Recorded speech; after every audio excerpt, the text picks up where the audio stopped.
du gouvernement de Judith Souminois. Plusieurs secteurs clés tels que la création d'emplois, la stabilisation de la monnaie de change, la sécurité des populations et tant d'autres domaines seront le cheval de bataille du gouvernement souminois.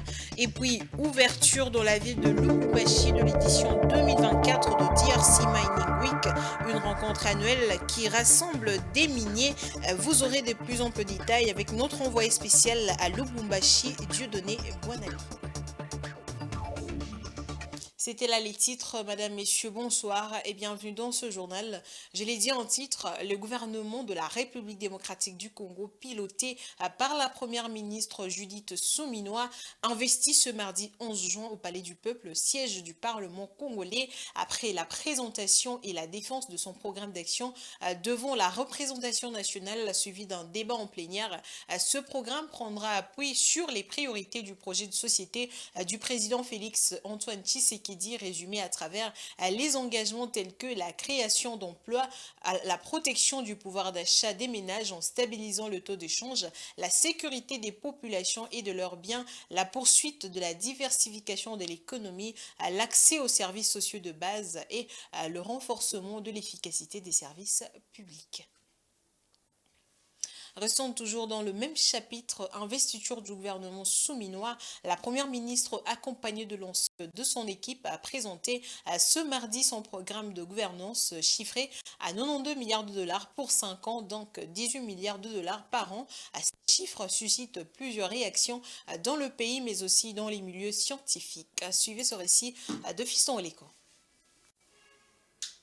Le gouvernement souminois va devoir entrer effectivement en fonction après sa nomination par le président de la République. Son programme présenté ce mardi est chiffré à 92 milliards de dollars américains pour la période allant de 2024 à 2028. Donc il faudra mobiliser 18 milliards de dollars l'an, ce qui est possible, estiment certains spécialistes en économie. C'est faisable, mais dans les contextes actuels, mais avec aussi les animateurs institutionnels actuels, il me semble un peu du domaine du possible et non du faisable. Parce que la mobilisation, d'abord, c'est encore une fois, c'est un programme chétif. Et le budget à lui-même n'est pas aussi à la hauteur de nos ambitions. C'est un budget qui est moins que celui de l'Angola, qui est un petit pays. Pour arriver à cet objectif, il sera plus que judicieux d'entreprendre plusieurs réformes, notamment appuyées sur l'amélioration de la pression fiscale. La pression fiscale à ce jour est moins de 14%. Donc si c'est moins de 14%, c'est qu'en ressources propres, nous n'aurons que 10 milliards de recettes qui seront mobilisées par les régies financières. 10 milliards par rapport à 18 milliards, donc les 8 milliards proviendraient de nos partenaires. Or, vous le savez très bien que quand il y a la révision des comptes, la plupart de nos partenaires extérieurs ne tiennent toujours pas leur engagement. La République démocratique du Congo est parmi ces pays où l'administration publique et les institutions politiques absorbent beaucoup de moyens pour leur fonctionnement quotidien, d'où la nécessité de renverser la tendance. Il faut renverser la tendance parce qu'à ce jour, plus de 60% des recettes, les dépenses, parce que quand on parle du budget, c'est un tableau prévisionnel des recettes d'un côté des dépenses. Mais les gros des dépenses qui sont exécutées dans notre pays, plus de 60% sont orientés dans le secteur des institutions, les trains de vie des institutions. La tendance on devrait renverser la tendance en orientant les gros des dépenses de l'État vers le secteur productif des dépenses. Ce programme du gouvernement Judith Souminois, chiffré à 92 milliards de dollars américains, s'inspire de 6 engagements du président de la République pris lors de sa campagne électorale et réitérés lors de son investiture le 20 janvier, transformés en 6 piliers. Ils concernent l'emploi, la sécurité, l'aménagement du territoire, l'amélioration des services sociaux des bases, le renforcement de l'efficacité des services publics et la gestion judicieuse de l'écosystème. Autre chose à présent, je l'avais dit en titre, c'est le jour J, donner la priorité aux opérations minières durables et à la transformation locale en République démocratique du Congo. C'est le thème de l'édition 2024 de DRC Mining Week, en français facile, semaine minière de la République démocratique du Congo, retenue par VUCA Group, organisateur de ce grand rendez-vous des miniers au programme conférence avec des éminents orateurs venus de 4 coins du globe et exposition dans le magnifique jardin situé juste à côté du lac Kipopo. Des plus amples détails avec notre envoyé spécial à Lubumbashi, Dieudonné Boinali. C'est le jour J. Donner la priorité aux opérations minières durables et à la transformation locale en République démocratique du Congo, c'est le thème de l'édition 2024 de DRC Mining Week, en français facile, semaine minière de la République démocratique du Congo, retenue par VUCA Group, organisateur de ce grand rendez-vous des miniers.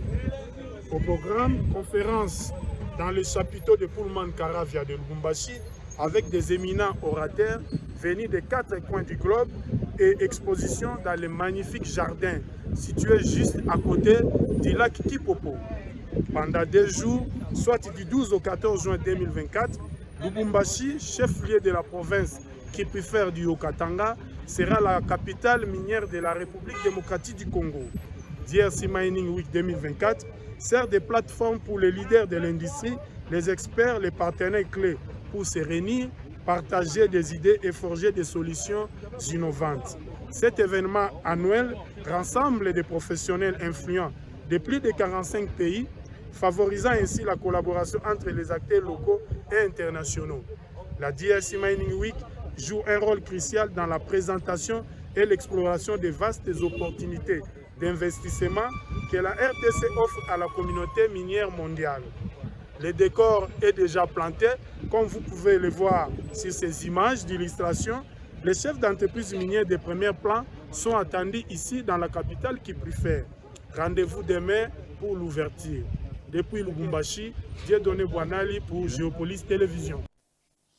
Revenons à présent à Kinshasa où il y a une année que les habitants de Kingabwa ont assisté au lancement en grande pompe des travaux de construction des routes secondaires dans le cadre du projet 3 communes.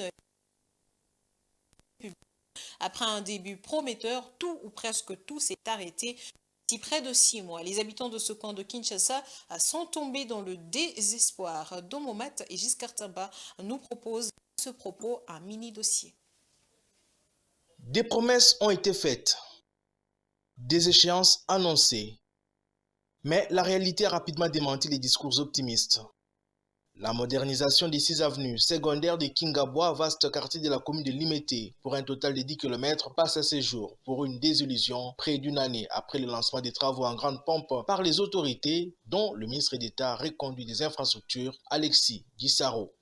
Sur l'avenue Point Chaud, qui va de la paroisse Saint-Kizito au niveau des rails vers Mvouzi, le bar de fer abandonné au gré des intempéries ont pris de la rouille. Les caniveaux inachevés, car sans crépissage, servent déjà des réservoirs d'eau, de pluie et sel usés, et aussi et surtout des dépotoirs des déchets pour le riverain. L'avenue Lumumba, qui devrait partir d'Iveco sur poids lourd à Kulumba, connaît le même sort, même si ici, les caniveaux respirent encore un peu. L'avenue Kulumba, qui va du terrain Waya à Uzam, a connu une réhabilitation partielle. La partie des bouchons sur poids lourd et qui permet de désenclaver ces coins de la ville de Kinshasa est inaccessible. La partie réhabilitée enregistre déjà ses premières dégradations avec la cassure de ces dalles jetées sur un caniveau qui traverse l'avenue. Les riverains ironisent, ces gens ont fait du béton avec l'idée des biscuits. Il faut dire que ces travaux d'asphaltage de 10 km seulement avaient été confiés à plusieurs entreprises, lesquelles avaient simultanément lancé les travaux. Et aujourd'hui, chacune d'elles a retiré un après un ses engins de toutes les routes,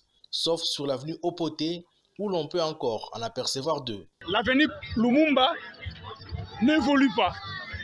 Aujourd'hui, on vient, on vous jette 100 briques, et puis il reviendra après 2 mois. Une année passée, on a lancé les travaux à pompe. Juste après ça, il n'y a rien qui n'évolue.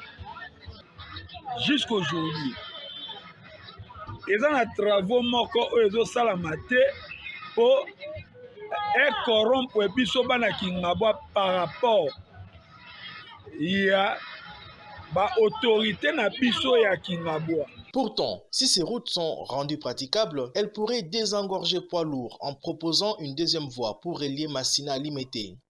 Mais on est encore loin de là. Kingabwa, ça pourrait paraître comme une banlieue, mais il est vrai que c'est la voie par laquelle on pourrait résoudre aussi certains embouteillages. C'est-à-dire qu'on pourrait partir de l'aéroport en passant par Kingabwa, à travers ces différentes routes. Comme ces travaux avaient été lancés dans le cadre du projet 3 communes du président Félix Tshisekedi, ces Congolais l'interpellent directement en ces mots. Kingabwa est là, to vivre face à face na quartier chef de l'État, Botamaka Kolelaki. biso to ba limité Kingabo c'est limité mais pourquoi Kingabo ekozala na ba façon oyo état que président de la République garant de la nation à moins limité. Encore un énième cas de projet ambitieux censé faciliter la vie des populations locales qui se sont transformées en symboles des promesses non tenues, des difficultés financières, des problèmes de procédure, des retards inexpliqués. Les raisons évoquées pour l'arrêt des travaux sont nombreuses, mais les habitants de Kingabwa restent perplexes et déçus. Et puis le lundi 10 juin, au cours d'une activité littéraire organisée par le Centre Wallonie-Bruxelles dans la commune de La Gombe, l'édition Collines Inspirées a mis en lumière les jeunes plumes. 3 livres dont les auteurs ont entre 20 et 25 ans ont été présentés au public dans le but de conscientiser la jeunesse congolaise sur l'écriture. Suivez ce reportage de Maris Bouleli et de Benny Ifombo. C'est une rentrée littéraire avec des thèmes liés à la nature et aux animaux. Cette rencontre de l'édition Collines Inspirées existe depuis 2019 pour mettre en lumière de jeunes auteurs congolais et de le promouvoir. La plupart encore étudiants sont de jeunes plumes, à l'image de Tracy Kalanga, 21 ans, étudiante en multimédia, auteur du livre « Le jour où le soleil s'est mis à briller ». Et le nom de mon livre, c'est « Le jour où le soleil s'est mis à briller ». Écrire était un moyen pour moi de m'exprimer. Et à travers l'écriture, j'ai trouvé un exutoire. Et le titre « Le jour où le soleil s'est mis à briller » vient du fait que le personnage principal de ce livre vit après un long moment de doute, un long moment de questionnement. Il vit un jour merveilleux dont il va se souvenir pendant longtemps. Si pour les uns, écrire est un moyen d'exprimer ce que l'on ressent, pour d'autres, le souci est de promouvoir la littérature de la jeunesse congolaise et de parler des réalités sociales. Nous avons assisté à un échange fraternel, sinon culturel, de questions et réponses. Et s'il faudrait exprimer les sentiments, c'est un sentiment de joie. Et en lisant notre ouvrage intitulé « Pourquoi la poule gratte-t-elle la terre ?», vous allez découvrir à la croisée de la philosophie et de la narration une nouvelle facette de la réalité, une combinaison de la réalité aussi bien animale, végétale, qui gerce et se crévasse dans la République de la nature. Une autre forme que la littérature peut avoir, c'est de combattre les préjugés que certains ont sur les animaux. D'autres mobiles, comme le respect de l'écologie, ont été évoqués comme motivation d'écriture. Donatien Mboudi, auteur de Ce que le moustique nous chuchote réellement dans les oreilles, dévoile la pensée de son ouvrage et encourage la jeunesse à lire et à écrire. L'ouvrage, Ce que le moustique nous chuchote réellement dans nos oreilles, en fait, c'est un livre de fables.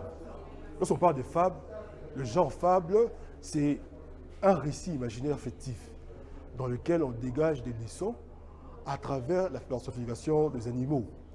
Et lorsque j'écris mon ouvrage, les buts premiers, c'est en fait pour nous interpeller. Genre, nous devons user de l'observation pour pouvoir réfléchir, repenser ou penser directement le monde.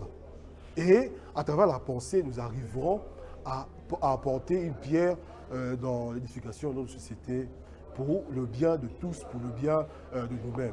C'est ça le but premier de l'ouvrage lorsque j'écrivais. Nous jeunes, nous devons oser grand comme le monde, nous engager, ne pas avoir peur de reculer.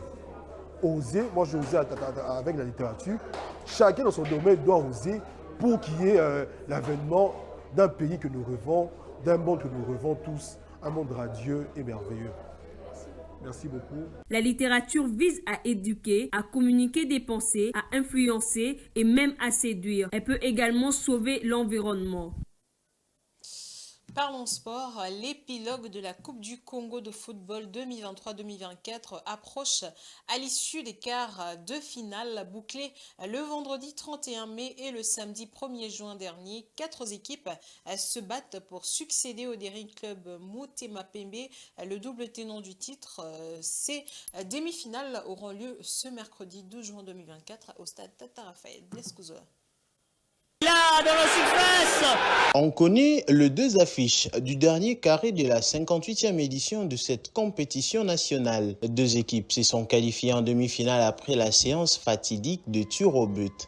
Il s'agit du FC Tanganyika qui jouera l'FC Céleste et du FC Chicas qui croisera le fer de l'ASV Club.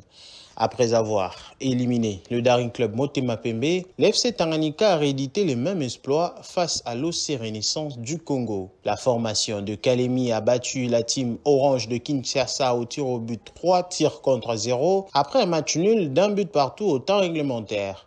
Signalons d'ailleurs que l'OC Renaissance a perdu le match par forfait suite aux échauffourées en fin de partie de ses supporters, blessant notamment l'arbitre central de la rencontre. L'équipe dirigée par Christian Kitunga affrontera les FC Céleste tombeur de l'OC Bukavu Dawa sur la marque de 3-1. De son côté, le FC Chicas a réussi la même performance en s'imposant devant le Daring Club Virunga de Goma au tir au but 4 tirs contre 0, alors que dans le temps réglementaire, le score était de parité de 0 but partout. Le club de Mbujimai défiera l'SV Club lors du prochain tour. Le Vert et Noir de Kinshasa ont réussi une prestation XXL en atomisant l'équipe de Nouvelle-Vie Bomoko d'Ingalima 6-1. Ces deux affiches des demi-finales de la Coupe du Congo se joueront ce mercredi 12 juin 2024 et cela aura lieu au stade Tata Raphaël de Kinshasa.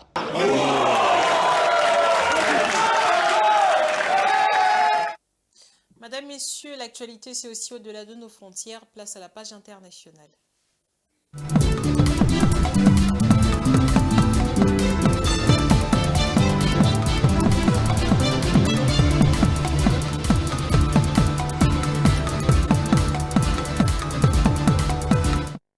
Le Ghana lancera sa première raffinerie de manganèse en août 2024 pour raffiner le manganèse produit dans le pays, a annoncé Samuel Abou Jinapor, ministre des Terres et des Ressources naturelles. Le pays d'Afrique de l'Ouest va interdire également l'exportation des bauxites à l'état brut en adoptant un nouvel instrument législatif. Rachel Misenga pour le commentaire. La construction de la première raffinerie de manganèse du Ghana devrait commencer en août 2024, selon Samuel Abou Jinapor, ministre des Terres et des Ressources naturelles. D'un coût de 450 millions de dollars, la raffinerie sera implantée à proximité de la mine de Souta dans la région occidentale. Cette initiative fait partie d'une stratégie plus large du gouvernement ghanéen visant à valoriser les minéraux verts, en particulier les manganèses, essentiels à la fabrication de batteries utilisées dans les véhicules électriques. D'autres initiatives de transformation locale sont également prévues dans ces pays d'Afrique de l'Ouest, comme un projet de raffinerie de bauxite et la construction d'une raffinerie d'or d'une capacité de 400 kg. Si les Ghana exportent de la bauxite et du manganèse, il faut en effet rappeler que l'or est son premier produit d'exportation avec plus de 7 milliards de dollars de revenus en 2023. Pour le Ghana, qui envisage de faire du secteur minier l'un de fer de lance de son émergence économique, les manganèses viennent en bonne position pour pouvoir contribuer à atteindre cet objectif. Les projets de raffinerie devraient créer 360 nouveaux emplois, dont 330 ouvriers de production et 30 personnels techniques et de gestion. En 2023, le Ghana était le 4e producteur mondial des minerais de manganèse, exportant plus de 4 millions de tonnes. Les pays manquent cependant des capacités de raffinage, 95% de son minerai brut étant exporté vers la Chine. Et puis dans le cadre du renforcement du lien entre le Bénin et la collectivité territoriale de la Martinique, les autorités de deux régions ont procédé à l'inauguration en Martinique de l'exposition Révélation Art du Bénin. En plus de la culture et des arts, la coopération bénino-martiniquaise a touché plusieurs autres domaines tels que le secteur économique et éducatif. C'est un reportage signé Africa 24. La culture reste un élément primordial au renforcement des liens entre les peuples. C'est en Martinique autour d'une exposition de 42 artistes plasticiens avec une centaine d'œuvres d'art que le président de la République du Bénin, Patrice Talon, a dans le cadre d'une visite de travail dans la collectivité territoriale de la Martinique, souligné l'importance de la coopération culturelle, artistique et économique entre les deux nations. Selon le président Patrice Talon, cette coopération s'inscrit dans la dynamique de valorisation du patrimoine culturel, matériel et immatériel du Bénin et de la diffusion de sa création contemporaine au-delà de ses frontières. Le monde avance. Et les nations, les communautés sont en compétition. Il faut être fort, aguerri, débarrassé de tout ce qui nous freine dans notre énergie intérieure pour non seulement se développer, grandir, mais pour trouver même la paix intérieure, la paix sur cette terre. À travers l'exposition Révélation Art du Bénin, les autorités béninoises et martiniquaises visent la mise en lumière de la richesse artistique et culturelle des deux régions. Elle marque également l'importance du renforcement des liens entre les deux terres. Nous le savons tous ici, le Bénin et la Martinique, par leur histoire, sont des pays qui ont beaucoup en commun. Ils ont des liens indélébiles tissés dans la souffrance.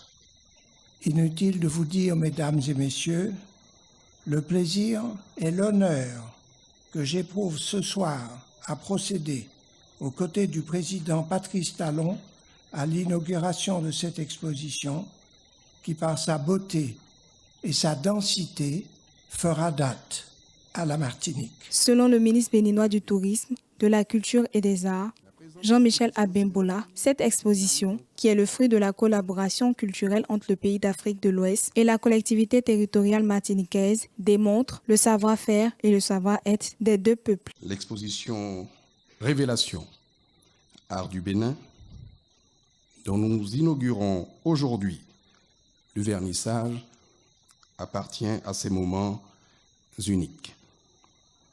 En effet, l'art et la culture, cristallisant les traditions créatives, le savoir-faire et le savoir-être d'un peuple, constituent des secteurs stratégiques que le tourisme accompagne, révèle et positionne comme puissants témoins de visibilité et de rayonnement d'un peuple et d'un pays. Pour accélérer cette coopération diversifiée, les autorités du Bénin et de la Martinique envisagent l'ouvrage d'une ligne aérienne directe entre Cotonou et Fort-de-France. La mise en place de cette nouvelle liaison aérienne directe représente un jalon significatif dans le renforcement des relations entre le Bénin et la Martinique, ouvrant de nouvelles perspectives économiques et culturelles pour les deux nations. Madame, Messieurs, à présent, nous allons passer en revue les différents journaux qui ont paru aujourd'hui dans la ville de Kinshasa.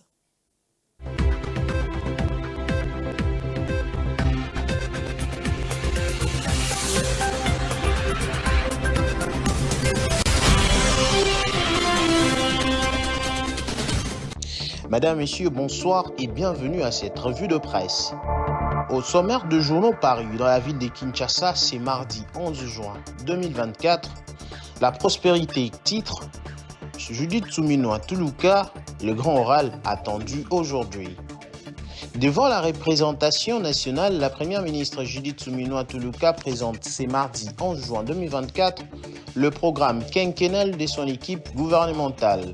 C'est un ambitieux programme qui s'articule autour de 6 engagements prioritaires définis par le président de la République Félix-Antoine Tshisekedi Tshilombo dans le cadre de son second mandat à la tête de la RDC, à savoir la création d'emplois, le renforcement du pouvoir d'achat des ménages, la protection des citoyens, la construction d'une économie plus compétitive, l'amélioration de l'accès aux services de base et le renforcement de l'efficacité des services publics.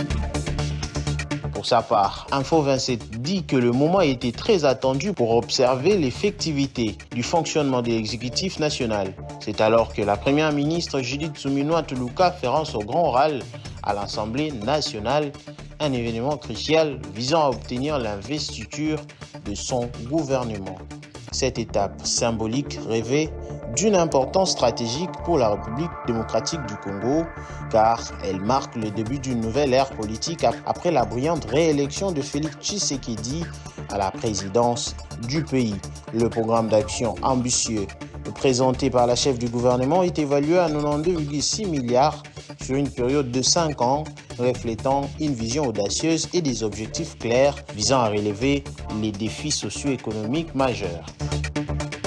Dans un autre registre, Forum des As, titre RDC, la 19e semaine minière sous le signe de la diversification de l'économie. La 19e édition de la semaine minière DRC Mining Week, prévue du 12 au 14 juin 2024 à Lubumbashi, dans le sud-est de la République démocratique du Congo, va être placée sous le signe de la diversification de l'économie nationale, a-t-on appris lundi des sources administratives. La 19e semaine minière va être placée sous le signe de la diversification de l'économie congolaise afin de permettre aux opérateurs économiques d'échanger notamment sur la diversification de l'économie de la République démocratique du Congo, a indiqué Patrick Moulang, président provincial de la Fédération des entreprises du Congo du Haut-Katanga, au cours d'une conférence de presse organisée en marge de cette activité.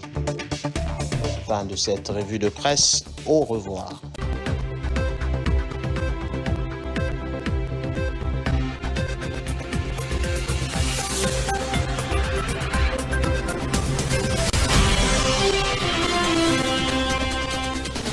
Messieurs, nous voici arrivés à la fin de cette édition.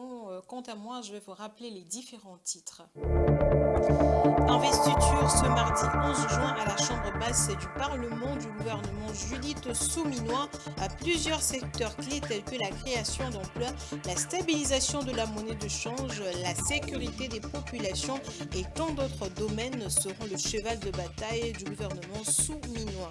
Et puis, ouverture dans la ville de Lubumbashi de l'édition 2024 de DRC Mining Week, une rencontre annuelle qui rassemble des miniers. Vous avez eu des plus amples détails avec notre envoyé spécial à Lubumbashi, Dieudonné Wanda.